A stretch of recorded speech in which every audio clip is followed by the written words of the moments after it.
গ্রামের পাশ দিয়ে ছোট্ট একটি নদী সীতাহারের মতন এঁকে বেঁকে কোথায় যে চলে গিয়েছে পবন তা ঠিক জানে না। অথচ সে রোজ বিকালে নদীর ধারে যায়, নদীর গান শোনে মন ভরে, পড়াশোনাতে তার একদম মন নেই। পড়তে বসলেই তার ঘুম পায়, মাথার মধ্যে একগুচ্ছ কাচের গুলি টকাটক শব্দ করে এবং পিছলে পিছলে পড়ে। রোজ তাই স্কুলে গিয়ে পবন মাস্টারমশাইয়ের কাছে বকা শোনে।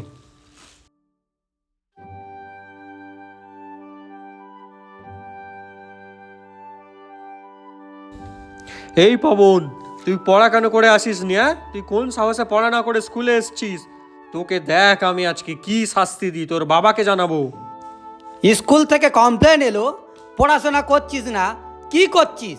কাঁচের গুলি খেলছিস? ওই গুলিগুলো একদিন আমি সব ফেলে দেবো।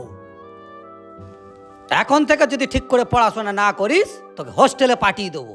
দেখবি মজা তখন কি হবে, বুঝলি? এই তোর মা তোকে আদর দিয়ে বাঁদর তৈরি করে ফেলেছে। বাবা যাই বলুক যাই করুক, বকুক আর যাই করুক, এনে আমি তোকে টাকা দিচ্ছি, তুই অনেক অনেক গুলি কেন, ঠিক আছে? এনে বাবা গুলি কেন। সকালবেলা যখনই পবন পড়তে বসে তখনই তার মন উড়ে উড়ে চলে যায় বুড়ো বটতলায়। সেই বুড়ো বটতলাতে তার বন্ধুরা তার জন্য অপেক্ষা করে এবং সেই বুড়ো বটতলাতে তার বন্ধুরা কাচের গুলি খেলবে বলে অপেক্ষা করে থাকে তার জন্য, এবং কাচের গুলি খেলার জন্য ঘর কেটে রাখে। অথচ সকালবেলা সে কিন্তু কোনোদিনই ছাড়া পায় না। তার বাবা বারান্দায় বসে বসে হিসাবের খাতাপত্র সারে এবং যখনই দেখে পড়ার আওয়াজ তিনি পাচ্ছে না তখনই সে পবনকে ধমক দেয়। এই লাট সাহেবের বেটা, ঘরে বসে বসে কি করছিস? তোর পড়ার আওয়াজ আমার কানে আসছে না কেন? রবিবার হলো পবনের কাছে খুব একটা আনন্দের দিন। এই রবিবারে পবনকে সারাদিন একটু বইয়ে হাত দিতে হয় না। এই রবিবারে পবন কালী মন্দিরের আশেপাশে ঘুরে বেড়ায়, নদীর ধারে ঘুরে বেড়ায় এবং বটতলায় ঘুরে বেড়ায়। গ্রামের পুরোহিতের নাম হলো টেকো বামুন। সেই টেকো বামুনের বেলের মতন মাথাতে একটাও চুল নেই এবং সেটি চকচকে, জল পড়লে পিছলে যায়। তাই গ্রামের ছেলে জগাই তাকে ভিঞ্চি কেটে বলে, টেকো ঠাকুরের চুল যেন শূন্যে ভাসে ঝুল, ঝুলের মধ্যে পোকা আছাড় খেলো বোকা, বোকার নাম টেকো, ঢাক বাজাতে ডেকো, ঢাক গেল ফাটে, টেকোর টাকে মারো চাটি। টেকো বামুন যখনই পবনকে দেখতে পায় সে পবনকে মন্দিরে নিয়ে যায় এবং মন্দিরে গিয়ে পূজার প্রসাদ ফল হিসাবে তাকে খেতে দেয়। এই ফল খাওয়ার সাথে সাথে টেকো বামুন তাকে ছোটবেলার এক বাহাদুরির গল্প বলতে থাকে। সেই বাহাদুরির গল্পটা হলো এটা যে সে নাকি ছোটবেলায় একটা ডাকাতের দলকে একাই মেরে কুপোকাত করেছিল। আয় পবন, তোকে আমার জীবনের একটা বাহাদুরির ঘটনার ব্যাপারে বলি। একদিন আমাদের গ্রামে জমিদার বাড়িতে পড়লো ডাকাত। সেই ডাকাতরা কি করলো, গ্রামের মানুষের মধ্যে হুলুস তুলুস ফেলে দিল। সেই ডাকাতরা জমিদার বাড়ির সমস্ত গয়না লুট করে নিয়ে চলে যেতে লাগলো। এই সময় আমার মাথায় একটা আসলো বুদ্ধি। আমি ঠিক করলাম আমি মন্দিরের পিছনে লুকিয়ে থাকবো এবং লুকিয়ে থেকে ডাকাতরা যখন চলে যাবে এদের মধ্যে যে শেষ ডাকাতটা থাকবে তাকে আমি বল্লম হাতে ঘায়েল করব এবং ধরে ফেলবো। হলো তাই, আমি মন্দিরের পিছনে বল্লম হাতে লুকিয়ে দাঁড়িয়ে থাকলাম। এইভাবে অপেক্ষা করছি। এমন সময় শেষ ডাকাতটা আসলো এবং আমি বল্লম ছুঁড়ে মারলাম। সে কি করলো, সে ঘায়েল হয়ে গেল এবং আমি তাকে বেঁধে পুকুর পাড়ে গাছের সাথে রাখলাম। সে ভ্যাল ভ্যাল ভ্যাল ভ্যাল করে কাঁদতে লাগলো। এমন সময় আমি তাকে একটু ভয় দেখালাম। তারপর আমি দাঁড়িয়ে আছি, গুপি দারোগা আসলো। গুপি দারোগা এসে তাকে জেরা করলো। জেরা করে তার সমস্ত ডেরা এবং গয়না কোথায় লোকানো আছে সব হদিশ পেয়ে গেল। এবার গুপি দারোগা আমাকে শাবাশি দিয়ে বলল, এর জন্য আমি তোকে একটা সোনার মেডেল দেব। সেই ডাকাতটা তখনও ভ্যাল ভ্যাল করে কাঁদছে এবং আমার গর্বে আবার মুখ ফুলে আছে, কিন্তু সেই ডাকাতটা আমাকে ছুরি মেরে ঘায়েল করে দিয়েছিল। দেখ, এই হচ্ছে তার একটা প্রমাণ। আমার কপালে যে কাটার দাগটা দেখতে পাচ্ছিস, সেই ডাকাতটা এখানে খুর দিয়ে মেরেছিল, সেই কাটার দাগ এখনো আমার এতে রয়ে গেছে। একদিন পবন পাশের পাড়া থেকে গুলি খেলে ফেলছিল, এমন সময় টেকো বামন ঘাটে দাঁড়িয়েছিল। সে হঠাৎ করে তাকে ডেকে বলে, কিরে পবন, কোথায় গিয়েছিলি? তোরা তো মন খারাপ কেন রে? বলতো আমাকে। টেকো বামনের কথা শুনে পবনের মনে পড়ে যায় তার আজ সকালের ঘটনার কথা। সে গুলির জার নিয়ে বসেছিল বাগানে, এবং হঠাৎ করে তার বাবা এসে তার গুলির জার সব ভেঙে দিয়ে চলে যায়। আমার কাছের বোতল সব ভেঙে দেবে। কাঁদিসনি বাবা, কাঁদিসনি। এই আর একটা পুরানো জার ছিল, এটা নিয়ে তোর স্বাদের গুলিগুলো সব একটা একটা করে তুলে রাখ এর ভিতরে, ঠিক আছে? এই ঘটনার জন্য পবন আজ তাই মন খারাপ, তাই সে গুলির জার নিয়ে এদিক ওদিক ঘুরে বেড়ায়। তোরা তো ছোট, তোরাই হলি দেশের ভবিষ্যৎ। তোরা সকালবেলা পড়াশোনা না করে যদি গুলি নিয়ে ঘুরে বেড়াস, তাহলে কিভাবে দেশের উন্নতি হবে বল? সকালবেলা রোজ পড়তে বসবি তুই, আমি তোকে এই উপদেশ দিলাম। দাঁড়া পবন, তোকে আমি কয়েকটা জিনিস করতে বলবো, তুই সেগুলোকে পালন করার চেষ্টা করবি। তুই আগে এই পুকুর ঘাটে স্নান করে নে। এই পুকুর ঘাটে স্নান করে নিলে আমি তোকে একটা মায়ের ফুল দেব। সেই ফুল তুই সব সময় তোর সঙ্গে রাখবি, তাতে তোর মঙ্গল হবে। তুই পড়াশোনায় মন দিতে পারবি এবং তুই স্থির থাকতে পারবি। ঠিক আছে ঠাকুর মশাই, আমি সব বলবো। আমি খুব ভালো করে পড়াশোনা করবো। এরপর গ্রামে আবার ডাকাতের উৎপাত শুরু হলো।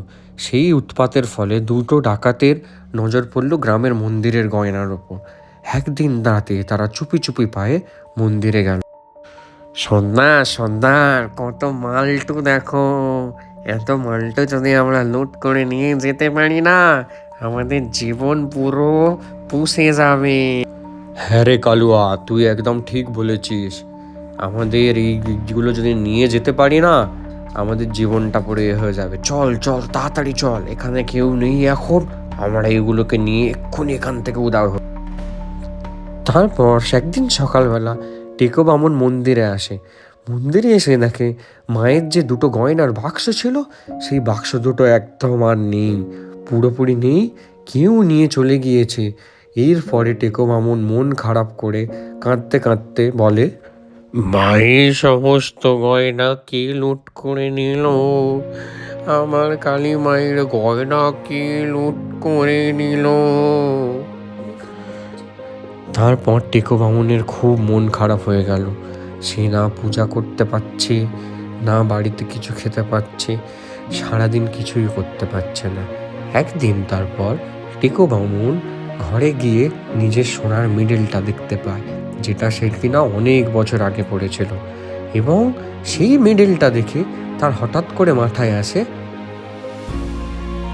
তারপর টেকো বামন নিজের সোনার মেডেলটি নিয়ে থানার পথে রওনা দেয়, এবং থানায় ঢুকে দারোগাবাবুকে দেখতে গিয়ে রেগে গিয়ে বলে, এই যে দারোগা বাবু, প্রশাসন ব্যবস্থার কি অবস্থা হয়েছে বুঝতে পারছেন? গ্রামের মন্দির থেকে সোনার কত গয়না ছিল সমস্ত চুরি গেল। ডাকাতরা এসে সমস্ত গয়না নিয়ে কোথায় চলে গেল? সেইগুলো ফিরিয়ে আনার জন্য আপনি কি ব্যবস্থা নিয়েছেন? নাকি ডাকাতদের ধরার জন্য কিছু ব্যবস্থা নিয়েছেন? কিছু করেছেন কি? প্রশাসনের দ্বারা কিচ্ছু হবে না। আমি বলছি, আপনি একটা বিজ্ঞাপন দেওয়ার ব্যবস্থা করুন। সেই বিজ্ঞাপনে এটা বলুন যে আমি টেকো বামন বলেছি যে যে সেই ডাকাতদের ধরে দিতে পারবে, আমি তাদেরকে আমার সোনার মেডেলটা উপহার দেব। এই ঘটনার কিছুদিন পরই সেই যে ডাকাতগুলো মন্দিরের গয়না চুরি করেছিল, তারা পবনদের বাড়িতে হানা দিল। সেই হানা দিয়ে তারা ভাবলো কি, তারা পবনদের বাড়িতে সমস্ত গয়না লুট করবে। তাদের মধ্যে একটি ডাকাত কি করলো, পবনের মায়ের কানে বন্দুক লাগালো, এবং ডাকাতদের যে সর্দার ছিল সে পবনের বাবাকে শাসিয়ে বলল, এই, তোদের বাড়িতে সমস্ত গয়না কোথায় লুকিয়ে রেখেছিস আমাকে বলে দে, না তো তোর বউয়ের খুলি এক্ষুনি আমি উড়িয়ে ঝাঁঝরা করে দেব। এই শুনে পবনের বাবা ভয়ে থর করে কাঁপতে লাগলো। এই সমস্ত আওয়াজ আবার পবনের কানে গেল। পবন তো ভয় পেল প্রথমে, তারপর মনে মনে ভাবছে যে কি করে। তারপর হঠাৎ করে তার মনে যায় টেকো বামুনের কথা। সে টেকো বামুন কতটা বাহাদুরির সঙ্গে ডাকাতদের আটকিয়েছিল। এইভাবে ভাবতে ভাবতে পবন ঠিক করে ডাকাতদের সঙ্গে সে একাই লড়াই করবে এবং সেই লড়াইয়ের জন্য সে প্রস্তুত হয়। এদিকে আবার নিচের ঘটনায় কি ডাকাতের সর্দার পবনকে বাবাকে বকতে থাকে, উল্টো পাল্টা বলতে থাকে এবং পবনের বাবা হাত জোর করে ডাকাতের সর্দারের কাছে ক্ষমা চায় যে আমার কাছে কিছু নেই। কিন্তু শেষমেশ কি হয়, একজন ডাকাতের ভয়ে পবনের বাবা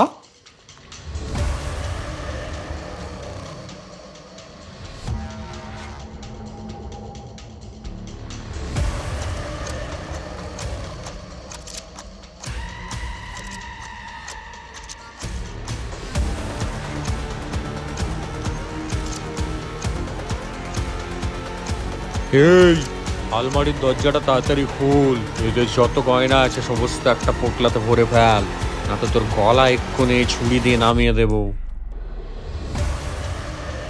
তারপর পবনের বাবা ভয় পেয়ে সমস্ত আলমারির গয়না একটা পোটলার মধ্যে ভরে ফেলে সেটাকে সর্দারের হাতে তুলে দেয়। তারপর সর্দার সেইটা নিয়ে রওনা দেয়।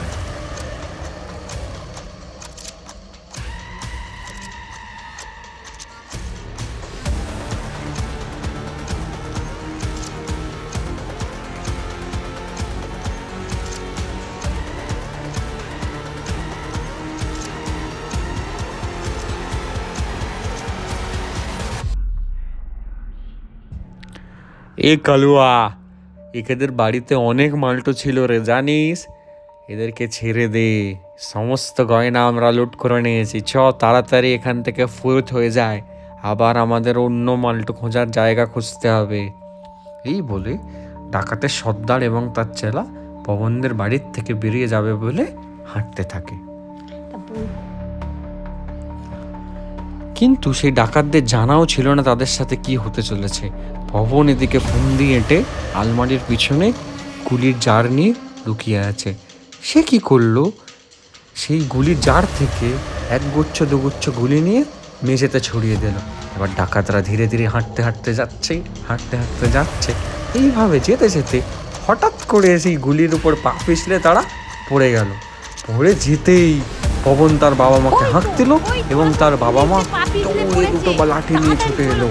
ছুটে এসে সেই ডাকাতগুলো ভ্যাঁ করে কাঁদতে লাগলো এবং পবনের বাবা লাঠি দিয়ে মারতে লাগলো এবং পবন লাগলো। তারপর তারা কি করলো, সেই ডাকাতের দলগুলোকে বেঁধে পুলিশে খবর দিল। পুলিশ আসলো, টেকো বামুন আসলো নিজের মেডেল নিয়ে।